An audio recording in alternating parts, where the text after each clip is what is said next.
তোমার সঙ্গে দেখা হলে জিজ্ঞেস করতাম, তুমি মানুষকে ভালোবাসো না অথচ দেশকে ভালোবাসো কেন? দেশ তোমাকে কি দেবে? দেশ কি ঈশ্বরের মতন কিছু? তোমার সঙ্গে দেখা হলে জিজ্ঞেস করতাম, গুলি বিনিময়ে তুমি প্রাণ দিলে দেশ কোথায় থাকবে?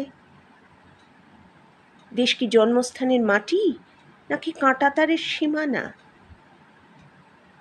বাস থেকে নামিয়ে যাদের তুমি হত্যা করলে তাদের বুঝি দেশ নেই? তোমার সঙ্গে দেখা হলে জিজ্ঞেস করতাম, তুমি কি করে জানলে আমি তোমার শত্রু? কোনো প্রশ্নের উত্তর না দিয়েই তুমি আমার দিকে রাইফেল তুলবে? এমন ভালোবাসাহীন দেশপ্রেমিক হয়? এমন ভালোবাসাহীন দেশপ্রেমিক হয়? নমস্কার।